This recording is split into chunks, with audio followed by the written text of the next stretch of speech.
Il est 3h30 du matin. La terre vient de trembler dans cette région montagneuse à 150 km au nord-est de Rome. Nous sommes dans un village près de la zone de l'épicentre du séisme. Dans les rues, quelques habitants réveillés par la secousse. Avec une simple lampe torche, un gendarme part en reconnaissance.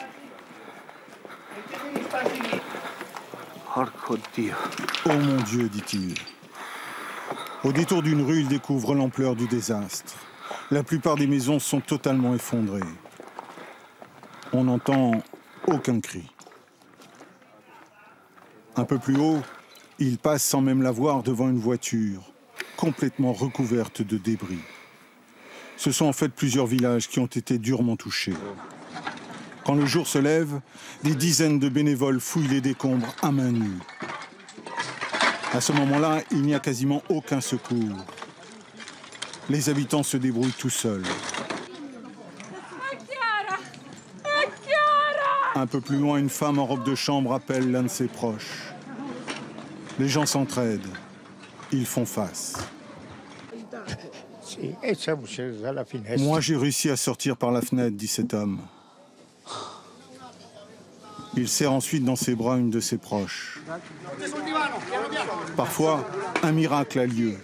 Ici, des habitants avec 2 gendarmes viennent de sortir des ruines une rescapée. Ils la posent avec d'infinies précautions sur un sommier et ils l'évacuent rapidement.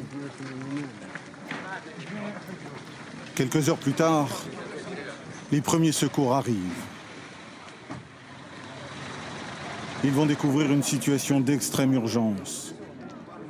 Des maisons totalement éventrées. Par petits groupes, ils se répartissent le travail, mais il manque de tout.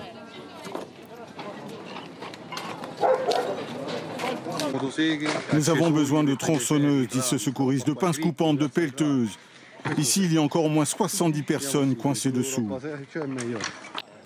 Les secours savent qu'ils doivent aller vite. Dans un tremblement de terre, ce sont les premières heures les plus importantes. Ici, c'est un habitant qui vient de découvrir une vieille dame, dont on n'aperçoit que le bras. Vous pouvez bouger? Vous pouvez respirer? Vous y arrivez? La dame a du mal à répondre. L'important, c'est que vous devez rester tranquille. Les pompiers arrivent. On va vous enlever tout ça, on ne veut pas vous faire de mal.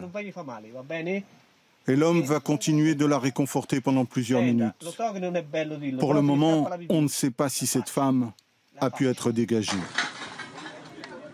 En fin de matinée, quelques moyens lourds commencent à arriver. Mais la situation reste extrêmement difficile.